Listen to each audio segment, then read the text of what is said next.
It's okay. Off your mind. It's okay. Off your mind. Chai! Now wow, people wey suppose talk truth to power don't off mic.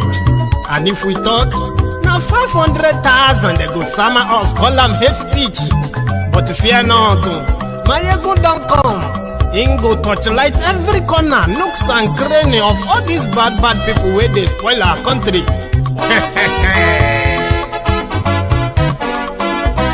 So my people make we laugh, oh yo yo. Maiyegun don't come, oh yo yo. My people make we shout, oh yo yo. Maiyegun don't come, oh yo yo. Maiyegun don't come, man of the masses, oh yo yo. Maiyegun don't come, oh yo yo. Maiyegun diary politico, oh yo yo. Maiyegun don't come, oh yo yo. This one not the off in mind, oh yo yo. Maiyegun don't come, oh yo yo. Can in the touchlight every corner, oh yo yo. Maiyegun don't come, oh yo yo. Okay, some people be they holla say they want the power. Chai, them be promise us say we go get light and power. Nah. Them hustle sote they can't get the power. But now they know they do anything with the power. Sure. Every day, dollar just they get the higher power over naira. Still them talk say make we off mind. But thank God say Maiyegun don't come. So my people make you laugh, oh yo yo. Maiyegun don't come, oh yo yo. My people make we shout, oh yo yo. Maiyegun don't come, oh yo yo. Maiyegun don't come, man of the masses, oh yo yo. Maiyegun don't come, oh yo yo. Maiyegun diary politico, oh yo yo. Maiyegun don't come, oh yo yo. This one not they off in mind, oh yo yo. Maiyegun don't come, oh yo yo. Person where they do evil, no one make person talk.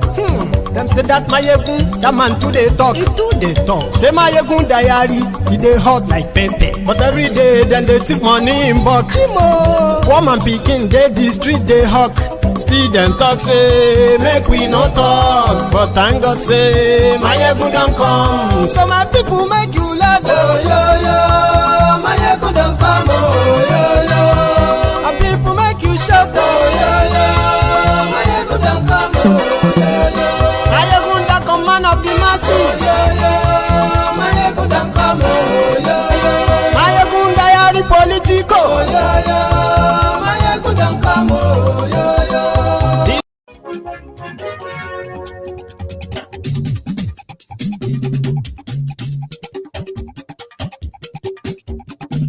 Maiyegun làwa mọ̀, làmọ̀ tó dòdòdò. Maiyegun diary, Maiyegun number one. Maiyegun làwa mọ̀, làmọ̀ tó dòdòdò. Maiyegun diary, Maiyegun number one. Maiyegun ti dé o, ọ̀rẹ́ ará ìlú. Maiyegun diary, Maiyegun number one. Lórí Facebook, lórí YouTube. Maiyegun diary. Hello there. So good morning to you, good afternoon to you, and good evening to you from wherever you are joining us. It is brunch time with Maiyegun live.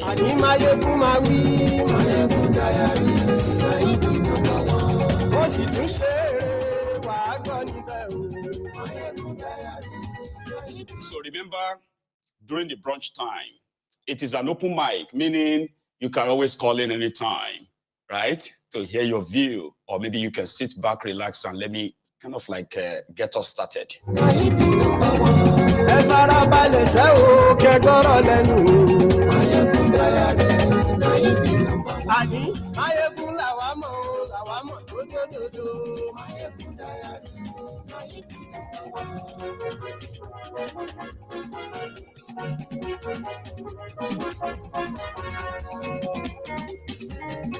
Ani esunraki.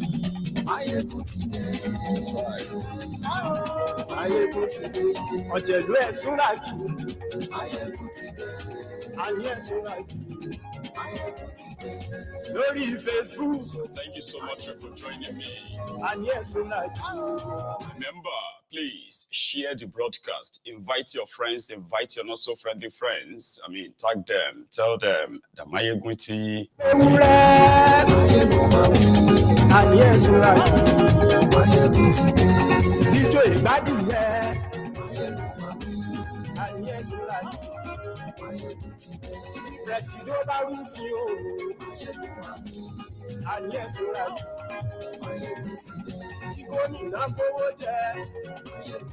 Thank you. So, brethren, good afternoon to you, or good morning to you, depending on the time you are joining us. It's roasting in Glasgow right now. I don't even know why I'm putting on the hood. I won't take that off before you anyway. So, I don't know if you have seen this news. It is the news that Seyi Makinde Ibadan is planning to spend 63 billion naira in not build anyone, no, renovate the government house in Ibadan. I am one of the early sort of like admirers of Seyi Makinde Ibadan. And it's not because of what he said or what he had to say. It is mainly about what his policies, his key policies were targeted at. You know, you can always get to my own soft spots if you also have something for, a spot in your mind, right? Or a place in your heart for helping children to access education especially. So Seyi Makinde started very well, but it has turned out to be that he is one of them. He is like them, and you know what? He is considered as one of those with the versatile social media group or social media influencers that are ready to throw it on your face and all that. But you see this ridiculous one of spending 63 billion naira on renovating government house kind of got me, you see. So I went on to go and check. What do you think 63 billion naira can really do, in a state like your state, right? So I did a bit of a research, starting with, education, for example. So it is believed that, there are presently over 2,800 public schools. I'm talking about primaries and secondary also in your state. Now, so that money could actually really do wonder, because no matter what their sellers are putting out there that makes it look like, these guys are achievers, people on ground, I mean, for real, people on ground have different tale or different stories to tell. But 63 billion naira to renovate government house in Ibadan. I mean, I don't know how you probably will see that though. So I went on to check. I said the primary school, if they had to use the money on education, for example, right? Let's say they decide to use the entire 63 billion on education, or your state healthcare budget and education budget in your state for 2025, they are far, far below that 63 billion. Imagine money to renovate government house being more than the money budgeted for healthcare, education combined. Now, this is the character, or these are the characters, right, that are in charge of that contraption. So let's start with this. So let's say they want to build new schools, all right? Let's start with primary schools construction, right? So presently, I'm gonna, right?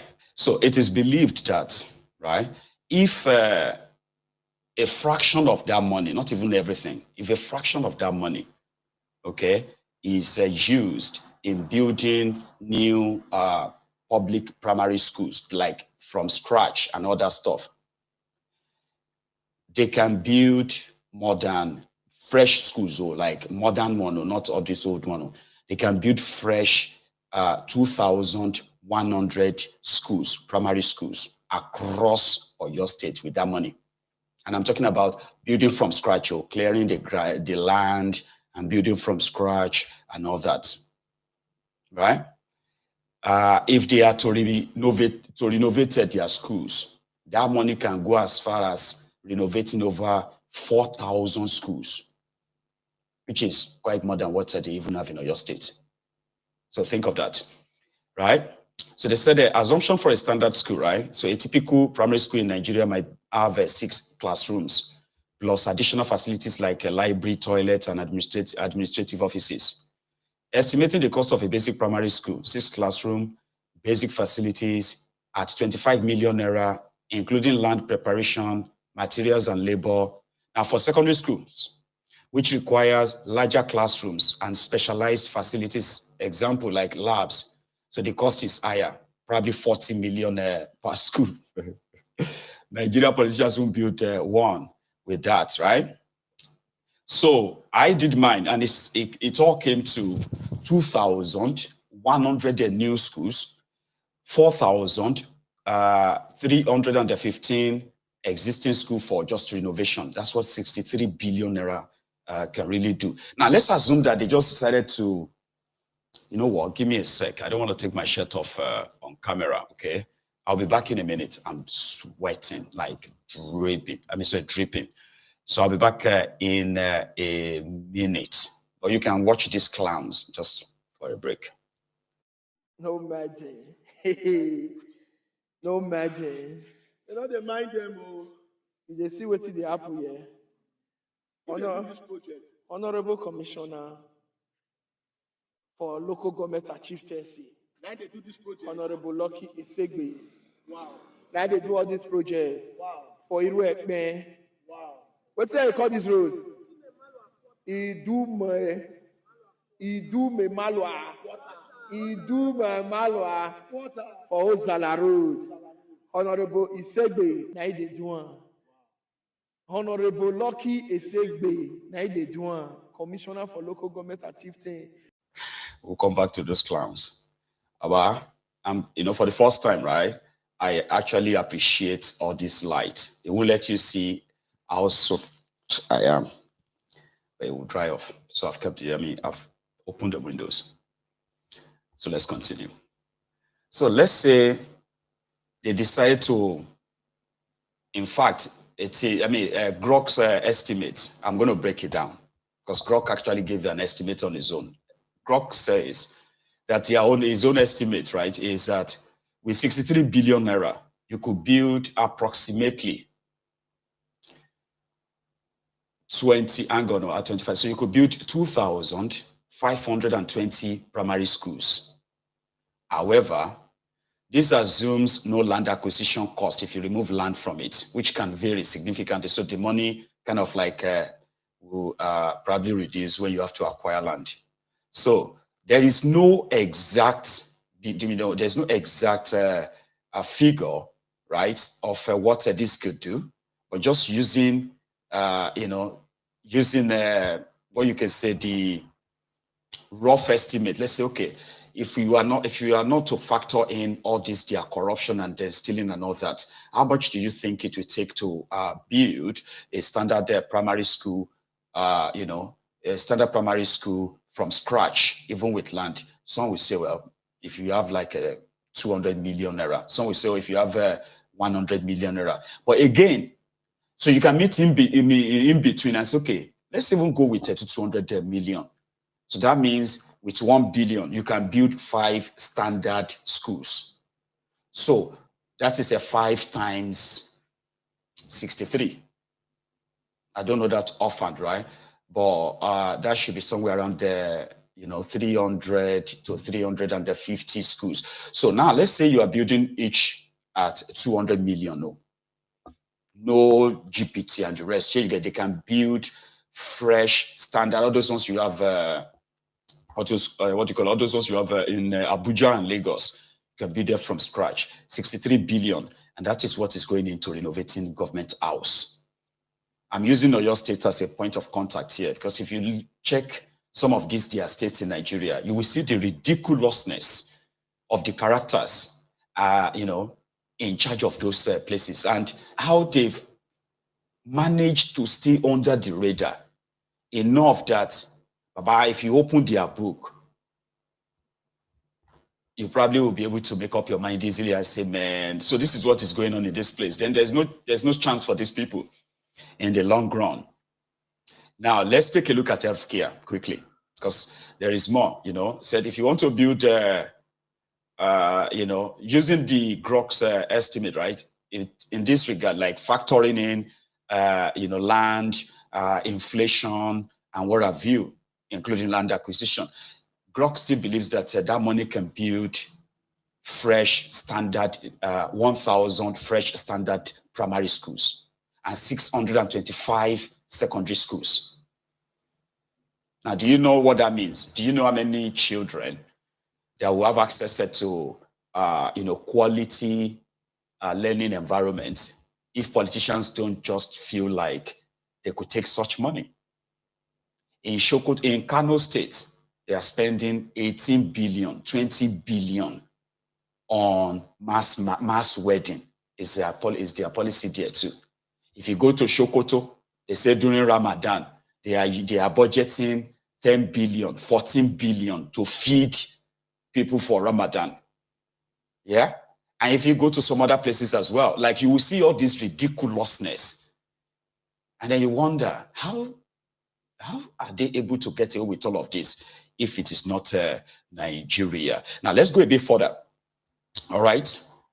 So, still on education quickly, right? So Grok says, renovating all the 3,400 existing schools in Oyo State with 25.5 billion naira. That means every school in Oyo State right now will receive a touch of, renovation. That will spend 25.5 billion. Now, building new primary schools with 12.5 billion, 500 new schools, then 300 new secondary schools with 12 billion naira. Right? So they said everything, all of that, it will still be 50 billion, leaving you with 13 billion for teacher training, equipment, or free school meals, aligning with recommendation to reduce private costs for parents. Did you get that? This is not just about building schools or what have you. It includes training, hiring and training teachers. Or you can use the remaining money for school feeding for children, right? Or anything else that can still go into that system. But that's what Seyi Makinde want to use in renovating a government house in Oyo State. 63 billion, man. Now let's check health sector, okay? So they said primary health centers, that's PHCs. So if they choose to upgrade or build a new primary health centers in Nigeria, it is believed that it will cost between 50 to 100 million naira, depending on the size and the equipment. So in Oyo State's 2024 budget, so they mentioned upgrading 209 primary health centers with costs likely around 75 million naira per primary health center. So now hospital buildings. So they said building a 100-bed community hospital with basic equipment, maternity wards, and emergency facilities is estimated at 1 billion naira per hospital. So based on someone's, research out there as well, right? So they said, so number of healthcare facilities in Oyo State. Let's start with that one. So they said Oyo State has over 600 primary health centers and several secondary and tertiary hospitals, like Adeoyo Maternity Teaching Hospital, Lautech Teaching Hospital, So now let's go into, if they choose to want to spend that money, 63 billion naira on healthcare, what can they do with that if they have the money right now and decide to put it on healthcare in Oyo State? What do you think they can do? I'll tell you. Here. So let's say they want to build new facilities with the 63 billion naira. Using the estimate of 75 million naira, which is the Oyo State government estimate. I'm gonna Oyo State estimate of money they want to use in renovating these health centers. Even though to build a new one is estimated to cost between 50 to 100 million. So if Oyo is renovating them 206 or 209 health centers with 75 million naira, okay, using that estimate, believing that that can actually build new health centers from scratch.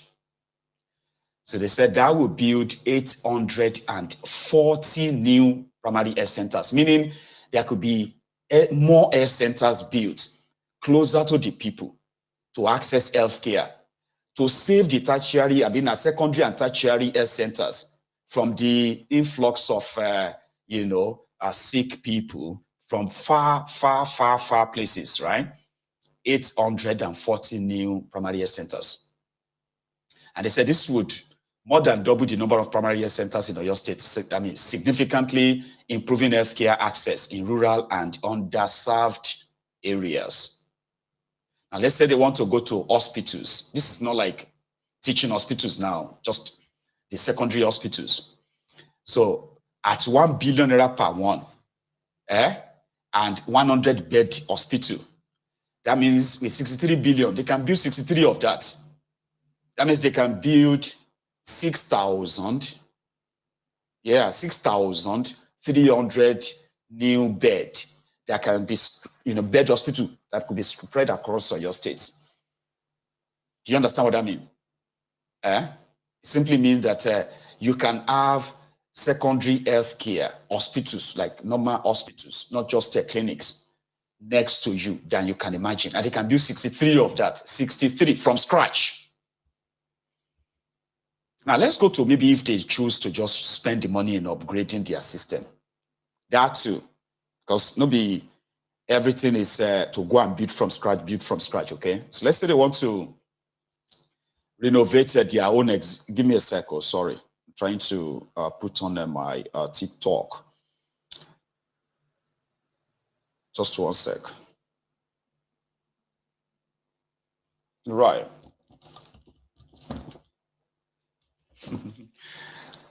Please forgive me.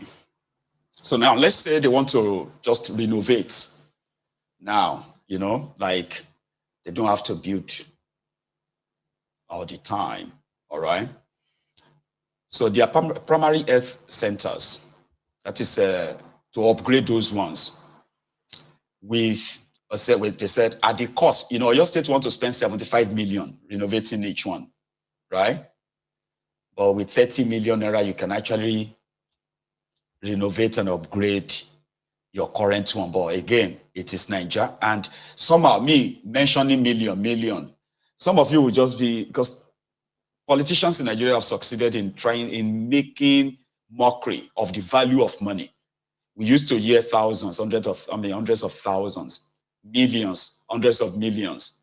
Then now we are now hearing billions stolen by one person, trillions now. So when I say this million, some of you sit there and like, you won't take 30 million renovate hospital. Oh, Benny. Abi, I get it.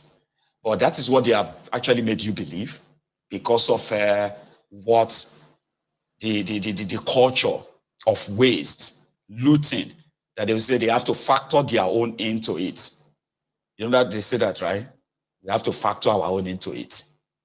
Anyway, 30 million is enough to upgrade them, by the way. So if you use that, because like they said, it's based on your state reported upgrades, right?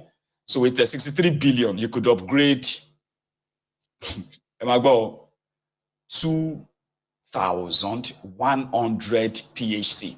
Or your state doesn't have 2,000 primary health centers. They have 600 plus. But with 63 billion, if they want to renovate hospitals, they are clinics, PHCs, right? That money will renovate all the primary health centers in Oyo State, all the primary health centers in Ogun State, all the primary health centers in Lagos State. Write it down. That's 63 billion. Just use it to upgrade their health centers. It will upgrade health centers in 3 states, including Lagos. But that's what they want to use in upgrading, renovating government house. If they decide to use that money to upgrade hospitals, the secondary centers, using the cost of between 200 to 500 million naira, this is upgrade. Then maybe, depending on the scale, let's assume that 300 million naira per hospital. That's 63 billion naira. We renovate 210 hospitals in your state. And you know what it means to say renovate? That means where they need the equipments to get in, and they will be able to get them in each hospital. 300 million, 300 million, 300 million, 300 million. And you don't even have 210 hospitals.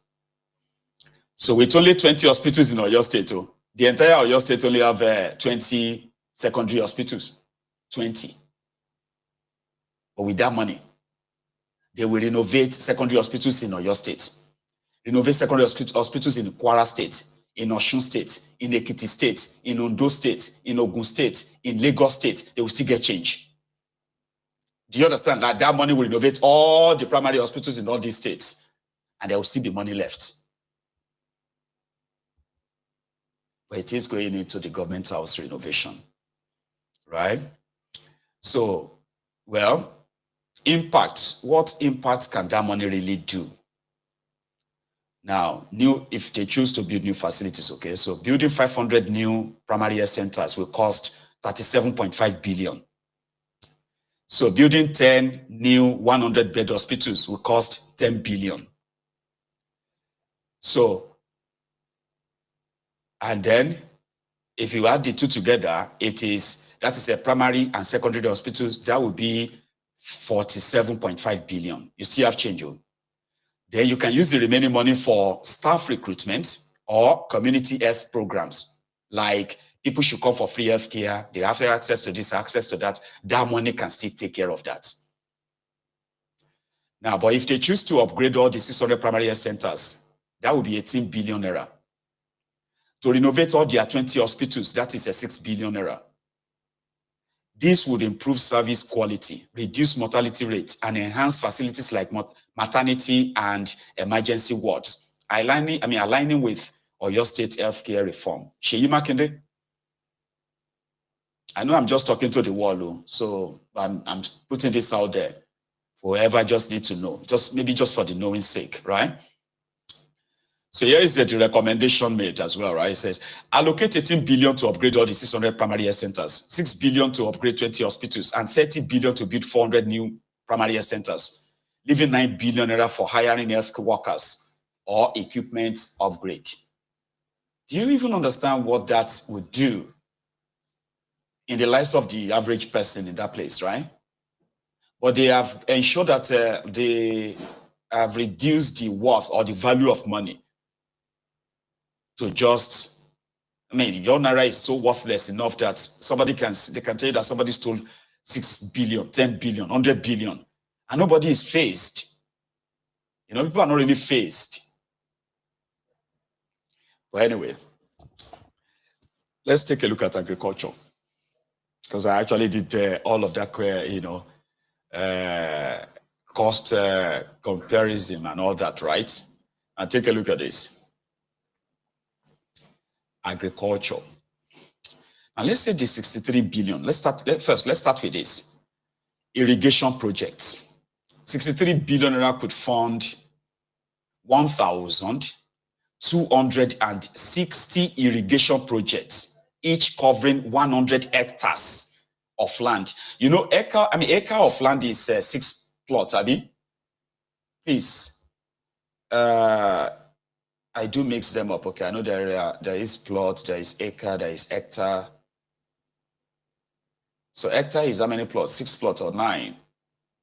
Okay. Now imagine 100 hectares of land. That's like 600 or 900 plots of land, So you can build irrigation. You know what irrigation is? That is that system that brings water to the farm in a way that even if, that allows you to actually farm all year round. There's no farming season or anything. You can farm all year round because you have the source of your own irrigation system, which supplies water steady, water your farm. And if you have a farm that is as far as 100 hectares, like, I don't know if that's going to be like maybe a mile or two, you people who know about measurements, you help me. If I decide to have 100 hectares, right? Now, that money can build 1,260 irrigation system across all your states if they choose to spend it on agriculture.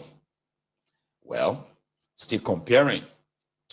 So, which would be a total of 126,000 hectares of irrigated farmland. This would transform agricultural productivity for smallholder farmers. You see, in this particular area, Seyi Makinde has a very good record of that one. It's just that imagine what that money would do if indeed the money is, invested in what he himself has done so well. He's brought in, foreign investors, they call them, to Fashola Farm and Settlement in your state. He has provided electricity, provided irrigation for them as well. He's provided storage facilities for them, but that's just one place there, right? But imagine what 63 billion could do in that sector. Just saying. But they will use it to renovate their government house. I'll keep reminding you. So now, that money can set up agri-business hubs. So at 5 billion naira per hub, 63 billion naira could fund 12 hubs, boosting processing, storage, and market access for crops like cassava, maize, and tomatoes. From that money too, farmer support. Supporting 100,000 farmers with loans, training, and input at 2.4 million per per farmer would cost, would cost 24 billion naira, leaving funds for other projects. Now, rural roads at 200 million naira per 10-kilometer road. 63 billion naira could build 315 roads, and that would be 3,150 kilometers total, improving market access for farmers. Now, what can that 63 billion do in general overview in the area of agriculture and road construction? Here, the impact. So you have developing 500 irrigation projects. That would be like around 25 billion. And you know that me saying you develop 25 irrigation projects, 25 billion. I am sounding like I don't know Nigeria. I get it. I'm just giving you what it can be than what these guys have been milking you off, and yet they will never deliver it. 25 billion is even too small for one irrigation project for these guys. People where they construct 1 kilometer road for 21 billion naira. 21 billion, 1 kilometer road. That is the cost of the coastal road. When you begin to divide the cost of the road by the kilometers, right? Then you get 21 billion naira per kilometer. But that's not what we're talking about tonight. So anyway, that 25 billion could build 25 irrigation projects and you still have money. So it says, it will enhance food security, create jobs, and attract private investment, as seen with Oyo State's 35 billion agri-business investment. Like I said, it's been doing something in that regard already anyway, that they claim is worth 25 billion naira. But 63 billion? Imagine. Okay. So the farmer support. With 50,000 farmers, you can give them, with 12 billion naira, 50,000 farmers can get training, small, loan and all of that, which indeed, right, can increase yields and reduce poverty. So on the road, with 150 rural roads, that is 1,500 kilometers, 30 billion naira will do that. It will connect farms to markets, reducing post-harvest losses. Get it? So the recommendation would be, if I have, an influence, the recommendation would be, hey, allocate 20 billion naira for 400 irrigation projects, 15 billion for 3 agri-business hubs, 12 billion for 50,000 farmers, and 16 billion for 80 rural roads, 800 kilometers, using the full 63 billion naira to maximize agricultural impact. Oh, let's check road. Let's assume that they decided to use this 3 billion. In fact, I'll show you something. Okay, give me a sec. So while I read that, I want to share. I want to show you your states so that you can possibly see. Oh yeah, imagine what 63 billion could do in this city, this Ibadan. One second. Now let's see if that gets set to your screen better. This is Ibadan in Oyo State. Give me a second. I want to bring myself up. So where am I? Right.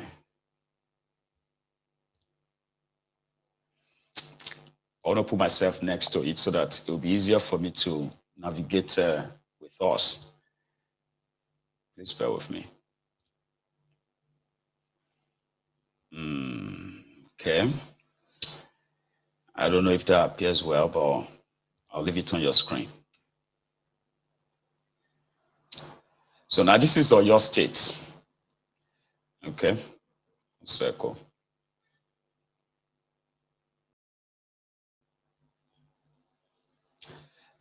And you can possibly be able to see one moment.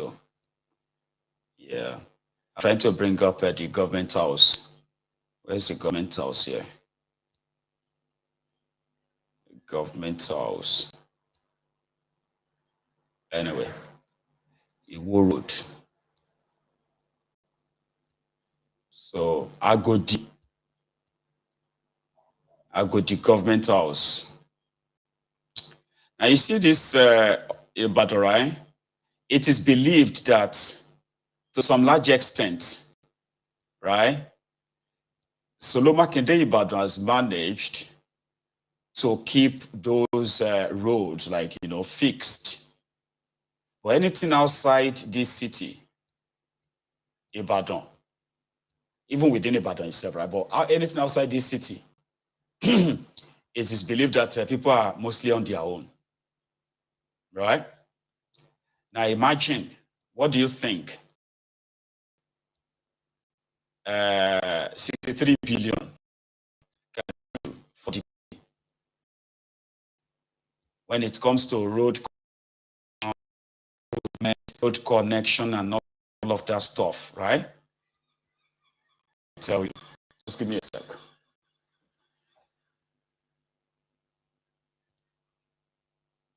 Sorry, I'm still learning to navigate through what you call it, through our new streaming software.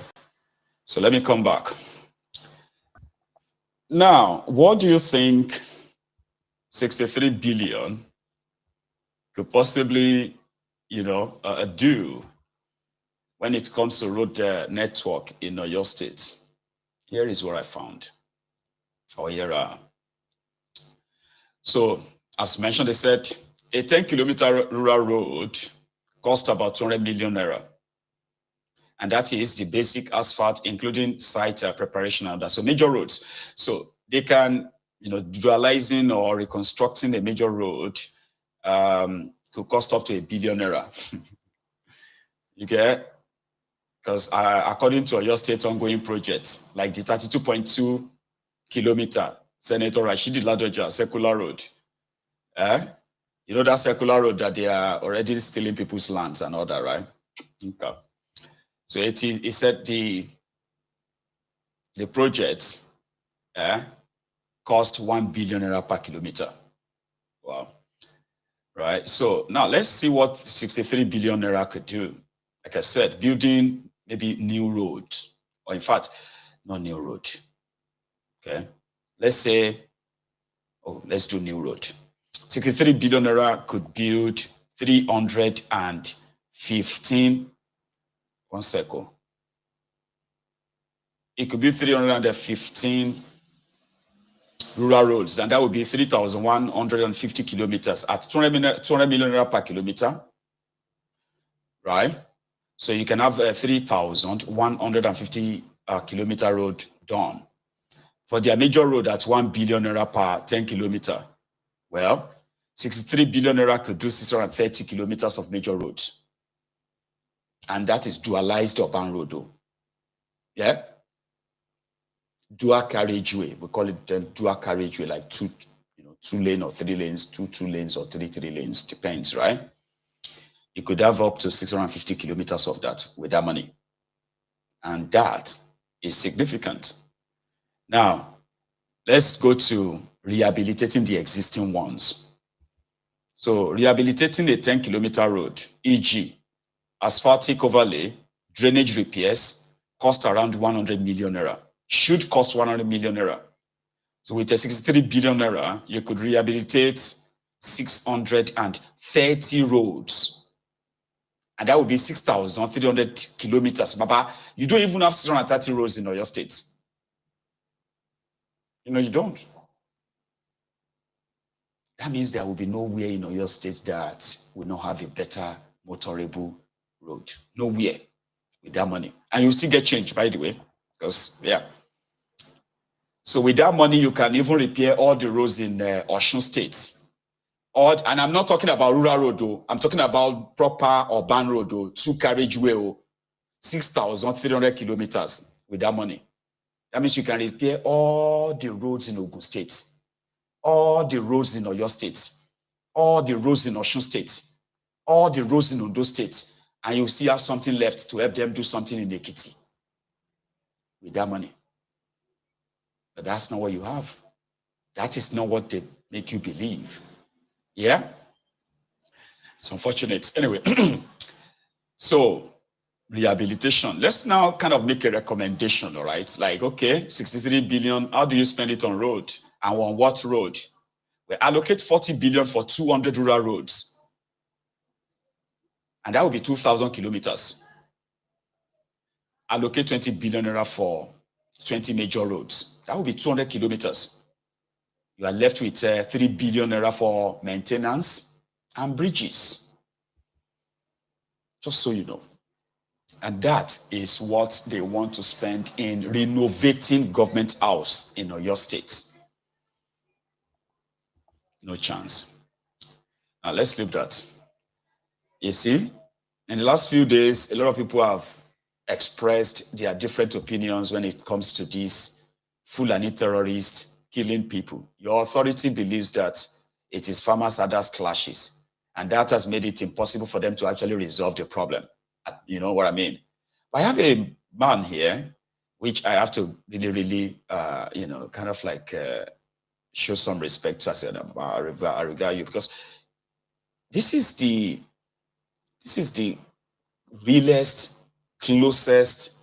Anyone from northern part of Nigeria has diagnosed what is wrong with the contraption and why the terrorists are not going anywhere anytime soon. Then you have the CDS, Abinkan, Chief of Defense Staff, Abi. Is that not his position? Christopher Musa, blabbing rubbish, blabbing nonsense, projecting this, pushing this same narrative of, it's farmers others clashes, so they need to build ranches for them. And if you build ranches for them, it will create job for some people. I mean, let's hear this one first, just before the uniform demofo. Musa. Series of tactical operations, but can we have that solution if we don't know what exactly is at the root of the problem? But I said it in the beginning, misgovernance. Misgovernance. Right. The greatest antidote to insecurity is good governance. In the counter-insurgency, good governance. Ethnic issues, good governance. But when you have a country where almost every major ethnic group has an armed militia, There are more arms in the hands of citizens than there are in the Defense and Security Exchange. Then number two, you have a governor coming talking about non-kinetic. So this is a new buzzword. Everybody is talking about non-kinetic. What does non-kinetic mean? And you can't have, with due respect, Doctor, truth and reconciliation without justice. You can't have a repentant terrorist without justice. You can't have a reformed terrorist without justice, just like you can't have a reformed ethnic militiaman without justice. The bottom line is justice, the quest for social justice. And can you get justice without punishing the criminals? There you go. So before you get to the truth and reconciliation component, there has to be justice. Everyone talks about Rwanda. People went to jail before they came out, and then the truth and the reconciliation. You cannot harm me, harm my children, take away my voice and say you are sorry and I accept it. And the military are overstretched. So rather than to form a committee of elders, the elders are the ones who failed. The governors are the ones who failed. I would love to see President Bola Ahmed Tinubu charge the youth. The future belongs to the youth. You are having a composition that takes out the entire youth, accepting the elders to decide on the youth. This is not going to happen. Right. The elders cannot plan for a future that they are definitely not going to be a part of. And they messed up the past so that the youth grew up in that chaos. And then now you want them to solve the problem that they are direct stakeholders in. You don't do that. Who chased out Boko Haram in Maiduguri? It's a civilian JTF. It's the youth. The future belongs to the youth. Then creating new paramilitary outfits does not solve the problem. Rather, I would love to see President Bola Ahmed Tinubu proscribe all armed militia in Nigeria. Give them 3 months, proscribe, disarm, be registered either as agro rangers or whatever, so that the state can oversight. But as it is, every problem is the military. If you see the face of the CDS, the man has been bouncing from pillar to post trying to put out fires that the military did not put out. So many fires to put out. Dr. Mole, the president said to the...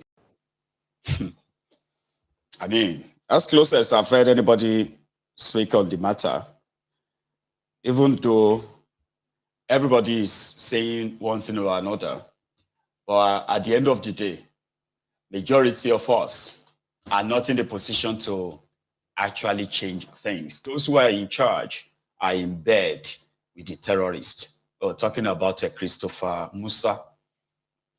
He is advocating for the establishment of, they call it ranches. Meanwhile, it's the establishment of RUGA for the terrorists.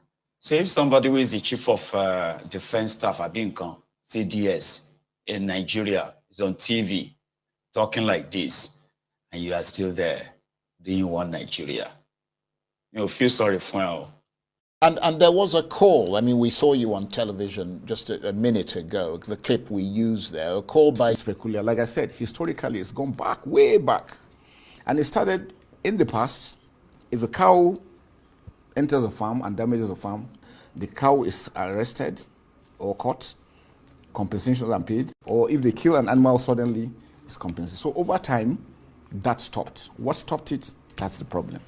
So we started losing faith with those ones. Instead of these settlements, people started taking laws into their hands. If the cow gets into the farmer gets angry, deals with the cow. If he deals with the cow, the owner of the cow also gets angry and attacks the So there is revenge. So there is revenge. So right. These are the issues on ground. Right. And so which means, from my own assessment, 3 things matter.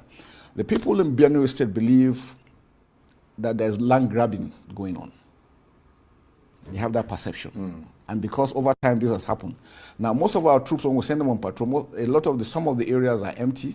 Nobody is there, but there is no foreigner there. But the idea is that if you go in there, you might be attacked. One thing. Secondly, the issue of the animals. The animals stray into farms. Now, because if you know Benue, it is lush and it's very attractive to animals. If an animal gets into a farm, there's always a problem. It creates problems. Now, if you arrest the animal or you kill the animal, it becomes another issue. Right. So if we stop the animals from moving, there won't be issue. If we stop killing the animals, there won't be issue. So for me, these 2 things are basic.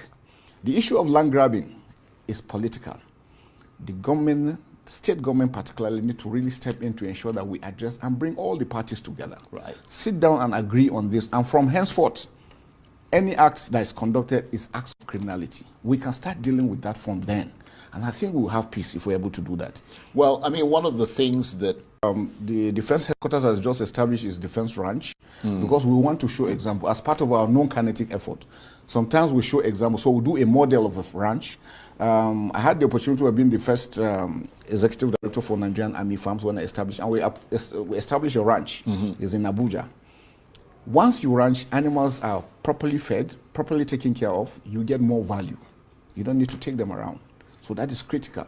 And so our example is we think it is important that we get some farmland, federal government or through the livestock, we work together in partnership, we build model ramps so that people can see what the ranch looks like and the importance. And then secondly, you could also give opportunity for people to come and invest and build pastures, grassland, so to say, because the animals need this grass. So if you provide that and you deny, you stop them from moving around to enter into farms, this conflict will stop.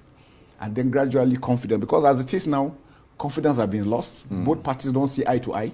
And that's why it's critical. But we must make them communicate. We must make them understand. And what is the decision on the ranching thing? Yeah. I think the Mr. President is going ahead now? No, it's going ahead. Mr. Because President they started it. I mean, the former governor started it. No, but now we have the Minister of Livestock. Right. And the Mr. President called him there and gave him a directive. He wants it established. Okay. So we're also going to partner with him directly to ensure that it's done. Right. Well, that's a good start. Yeah. But of course, your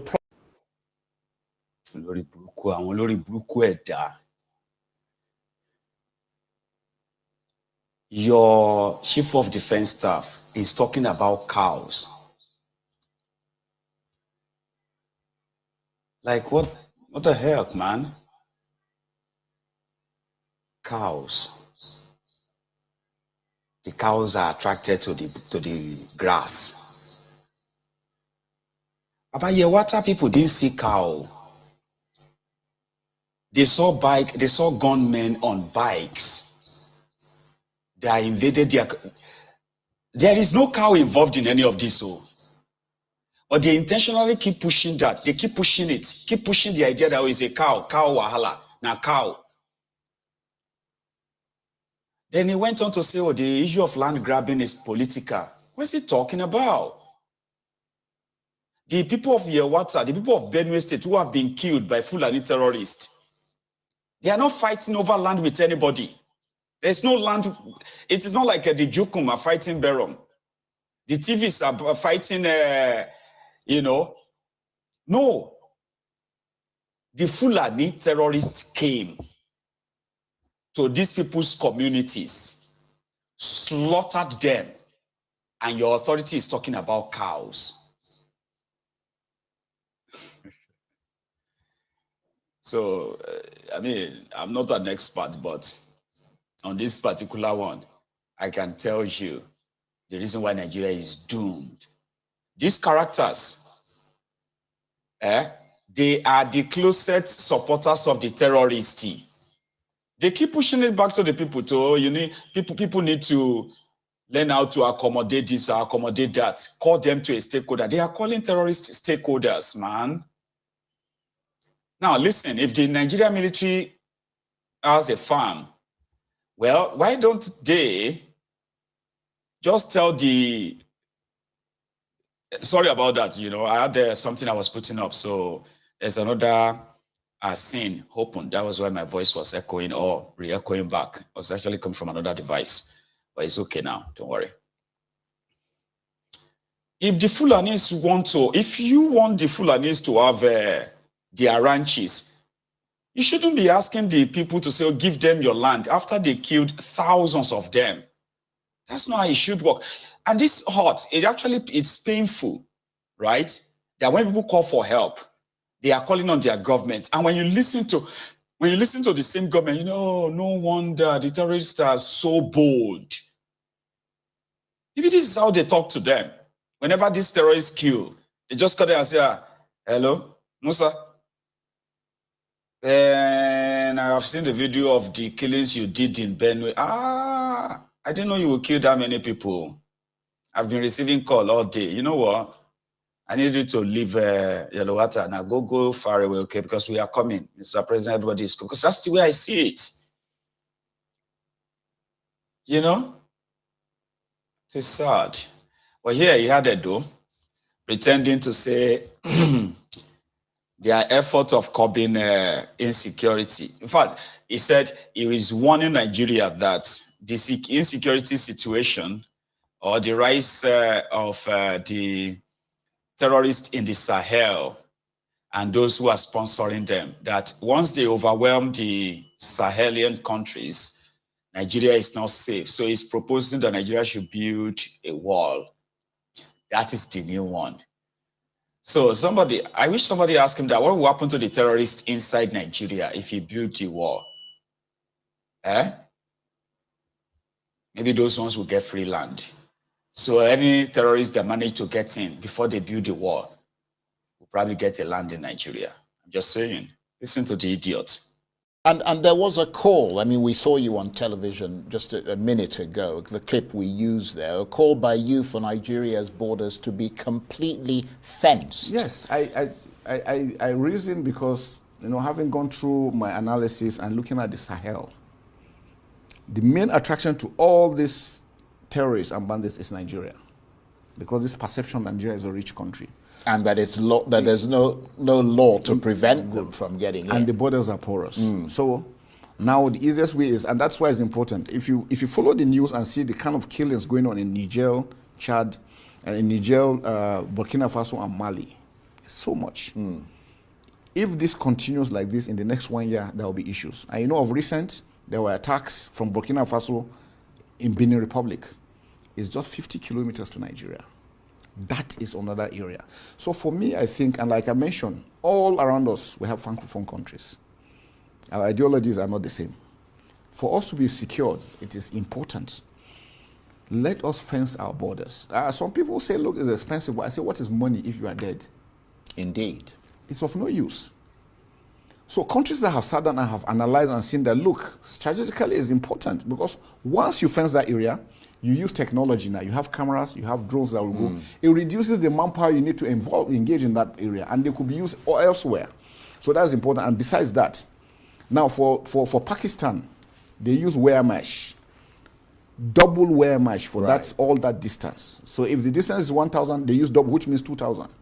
And then use concertina wire at the middle, so that even if you penetrate here, before you get through here, you are seen and action is taken. That has given them respite. That's what we are looking at.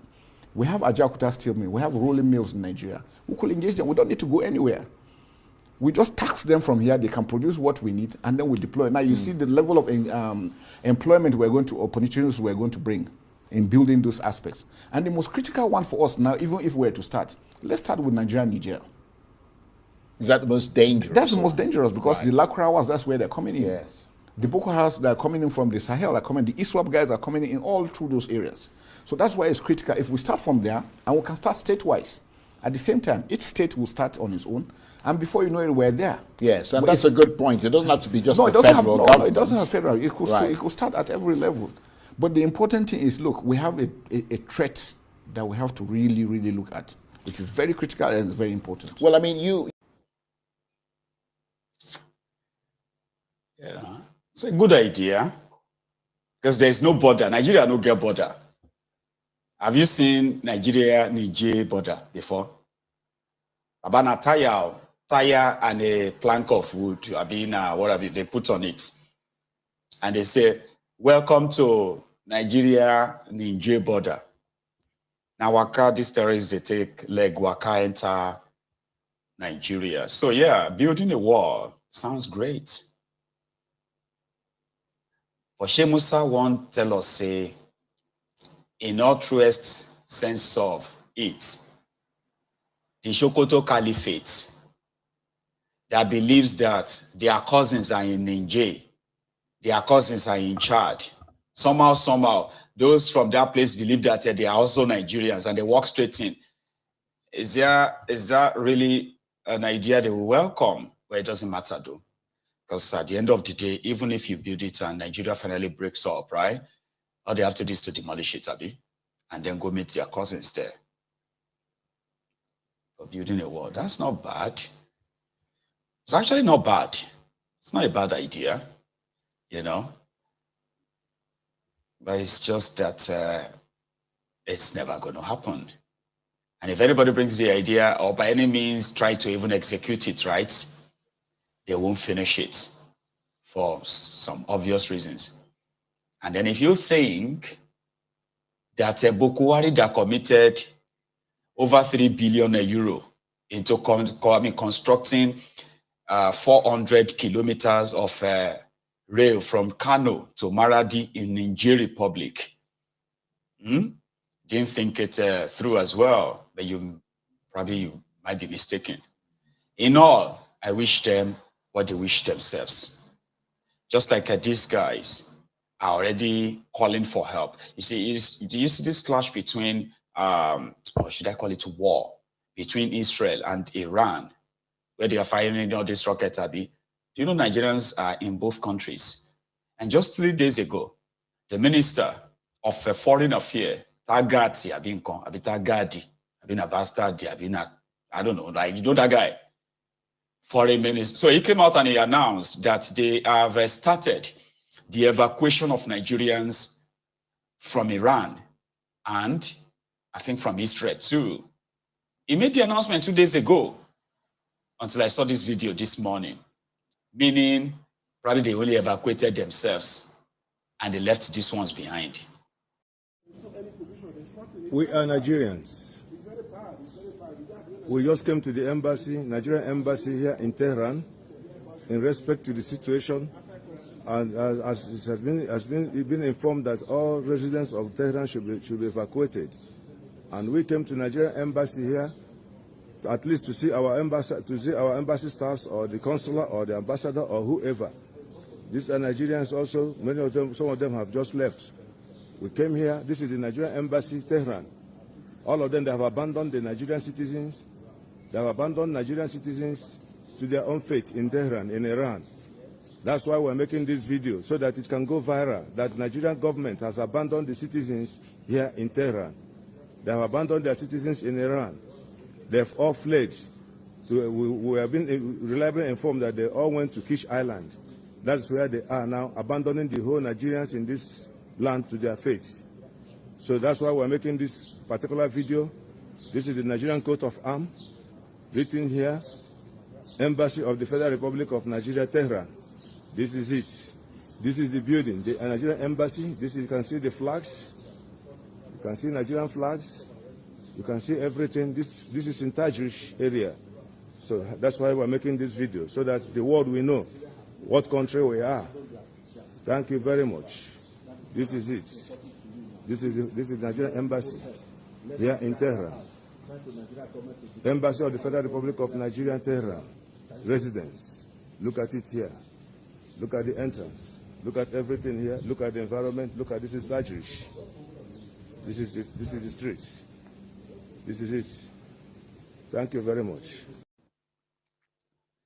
If I was using the other streaming software, my next video after that video would be like, how many times would they tell you that Nigeria is not for you? Now they have left you. They have left you behind. I empathize with you if you're watching me from Tehran and all that. The way the direction the world is headed now, it's not predictable. Like, it's unpredictable. So even me where they here for UK, we say if you turn to refugee, the world that we are witnessing now, all of us begin to pack our Pekin, our everything. Say, where you they go? We they go to the border. Where? France. Why? France have done Lano. You know what I mean?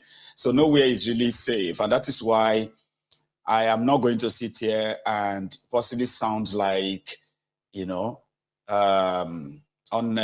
empathetic. Because some people will say, what are you doing in Iran?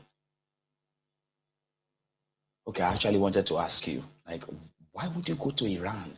Iran. I saw some Yoruba girls. In Iraq. Americans will say Iraq. Just say what they will call it Iran. Why would you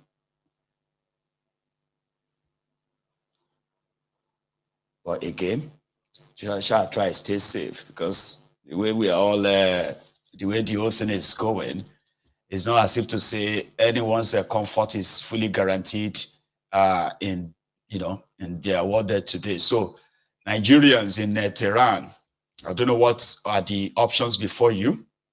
I don't know what it is like as well to be in a war zone.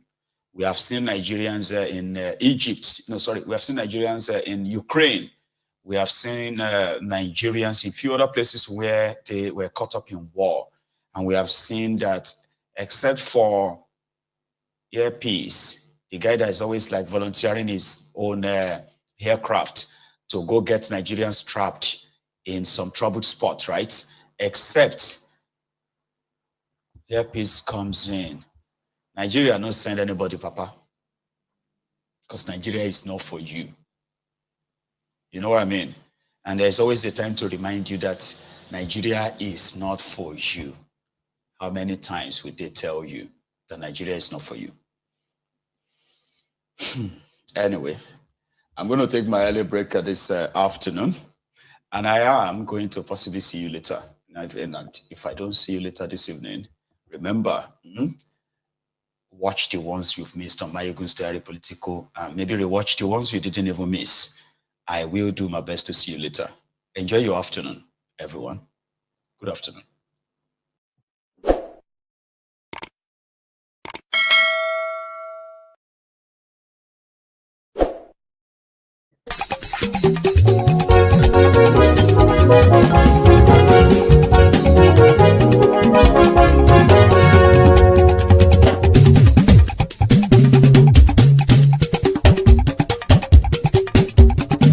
Maiyegun làwa mọ̀ làmọ̀ tó dòdòdò. Maiyegun Diary, Maiyegun #1. Maiyegun làwa mọ̀ làmọ̀ tó dòdòdò. Maiyegun Diary, Maiyegun #1. Maiyegun ti dé o, ọ̀rẹ́ ará ìlú. Maiyegun Diary, Maiyegun #1. Lórí Facebook, lórí YouTube. Maiyegun Diary, Maiyegun #1. Gbogbo bó ṣe ń lọ ni Maiyegun já wa sí. Maiyegun Diary, Maiyegun #1. Àṣírí ọ̀jẹ̀lú kì í bò níbẹ̀ o. Maiyegun Diary, Maiyegun #1. Bó bá ṣe eré, àní Maiyegun máa wí. Maiyegun Diary, Maiyegun #1. Ó sì tún ṣe eré, wàá gbọ́ níbẹ̀ o. Maiyegun Diary, Maiyegun #1. Maiyegun Diary, Diary Political. Maiyegun Diary, Maiyegun #1. Godfatherism kò sí lọ́rọ̀ Maiyegun. Maiyegun Diary, Maiyegun #1. Ẹ farabalẹ̀ sẹ́ o, kẹ́gọ́rọ̀ lẹ́nu o. Maiyegun Diary, Maiyegun #1. Àní Maiyegun làwa mọ̀ tó dòdòdò. Maiyegun Diary, Maiyegun #1.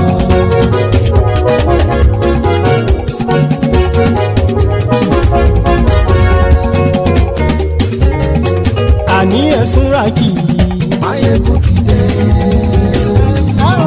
Maiyegun ti dé. Ọ̀jẹ̀lú ẹ̀sùn ràkì. Maiyegun ti dé. Àní ẹ̀sùn ràkì. Maiyegun ti dé. Lórí Facebook. Maiyegun ti dé. Àní ẹ̀sùn ràkì. Maiyegun ti dé. Lórí YouTube. Maiyegun ti dé. Àní ẹ̀sùn ràkì. Maiyegun ti dé. Bọ́ bàbá gbé wúrẹ́. Maiyegun máa wí. Àní ẹ̀sùn ràkì. Maiyegun ti dé. Ijó ìgbádìyẹ. Maiyegun máa wí. Àní ẹ̀sùn ràkì. Maiyegun ti dé. Prẹ̀sìdó bá rúfin o. Maiyegun máa wí. Àní ẹ̀sùn ràkì. Maiyegun ti dé. Kí gómìnà kówó jẹ. Maiyegun máa wí. Àní ẹ̀sùn ràkì. Maiyegun ti dé. Ọlọ́pàá tí ń gba rìbá. Maiyegun máa wí. Àní ẹ̀sùn ràkì. Maiyegun ti dé. Aṣòfin tí ń rúfin o. Maiyegun máa wí. Àní ẹ̀sùn ràkì.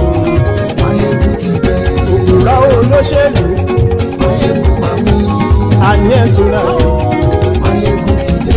Ọ̀jẹ̀lú ẹ̀sùn ràkì. Maiyegun ti dé. Àní ẹ̀sùn ràkì. Maiyegun ti dé.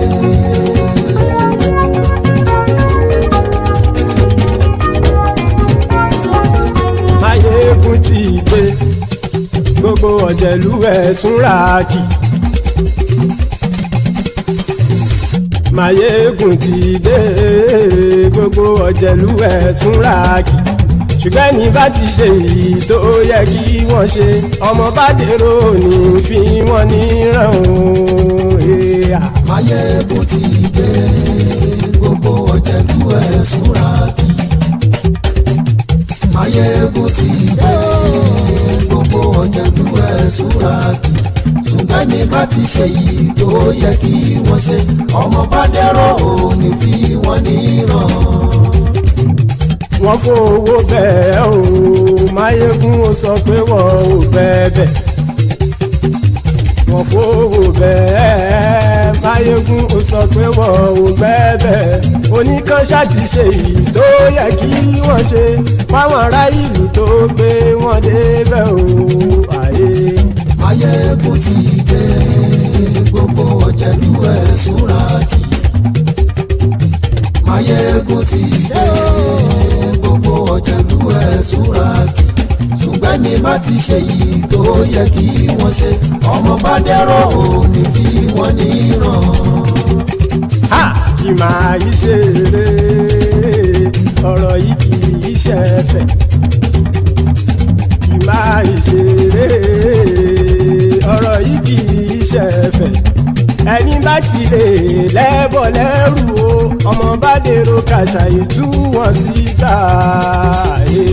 Maiyegun ti dé gbogbo ọ̀jẹ̀lú ẹ̀ súnra kì. Maiyegun ti dé gbogbo ọ̀jẹ̀lú ẹ̀ súnra kì. Ṣùgbọ́n ní bá ti ṣe yìí tó yẹ kí wọ́n ṣe ọmọ bá dẹ́rọ̀ ò ní fi wọ́n níran.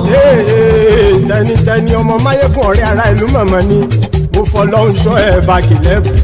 Lóòótọ́ olódodo ìlú ọ̀tá ìlú mọ̀mọ́ ni ìwọ ṣá máa ń ṣọ́ra kò sì mọ́ bẹ̀rù. Bọ́tà ń lè rí bóníṣègùn lé káwọn mọ̀mọ́ fi ṣera wọn ni ó ti dẹrùn tí wọn ò gbọ́dọ̀ sè mọ́bẹ̀. Èèpo ọ̀bọ lọmọ bá dérò tàjẹ́ ò gbọ́dọ̀ jẹ́ ó ti jọba lórí àbínú ẹni kò sì mọ́ bùyà. Àìsíwọ́lu ní ẹnìkẹ́ ìgbódì ẹyin lábàrá o ó kó ẹni tó bá dán wò á kàmù. Maiyegun ti dé gbogbo ọ̀jẹ̀lú ẹ̀ túnra kì. Maiyegun ti dé gbogbo ọ̀jẹ̀lú ẹ̀ túnra kì o. Ẹni bá ti ṣe yìí tó yẹ kí wọ́n ṣe ọmọ bá dèrò òní fi wọ́n níran o. Maiyegun ti dé gbogbo ọ̀jẹ̀lú ẹ̀ súnra kì. Maiyegun ti dé gbogbo ọ̀jẹ̀lú ẹ̀ súnra kì. Ṣùgbọ́n ní bá ti ṣe yìí tó yẹ kí wọ́n ṣe ọmọ bá dẹ́rọ̀ ò ní fi wọ́n níran.